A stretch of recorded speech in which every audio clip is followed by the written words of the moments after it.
જય માતાજી મિત્રો, નિતિન થઈ ગયા તૈયાર ને પેલા વગાડે રોમ સાથીના ગીતો.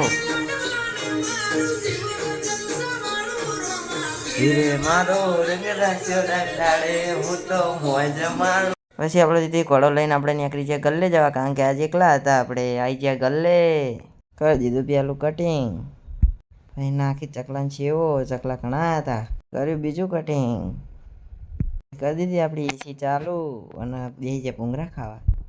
પછી આપણે નીકળી જાય પાણી ભરવા માટે. પાણી ભરીને આવ્યા હતા તો અહીં ઊંધેડી રમતી હતી પંખા આગળ. તો અહીં બેસી રહેતા નવરા, કારણ કે કોમ હતું ને. પછી નીકળી જાય આપણે શટર વાગે ઘરે જવા. 5 વાગે આવી ગયા. ક્યાં ન પીધી પહેલાં ચા ને થઈ ગયા 7:30 ને પછી કરી માતાજીને અગરબત્તી. પછી આવી ગયા પકોડી ખાવા. નીકળી જાય આપણે તેથી ઘોડો લઈને ભાઈના દુકાને જવા. ભાઈ કોમ કરતા હતા, આપણે વિડીયો બનાવતા હતા. પછી ભાઈએ ચડાવી દીધા મારીએ અને એ કોમ કરતા હતા. કાપવા માંડ્યા ભાઈ પાઇપ, કારણ કે નવી ટાંકી નાખવાની. એ જાય કટિંગ કરાવવા. કટિંગ કરી દીધું ભાઈએ મસ્ત. જે 12:20 ને આપણે તેથી ઘોડો લઈને નીકળી જાય ઘરે જવા. જય માતાજી મિત્રો.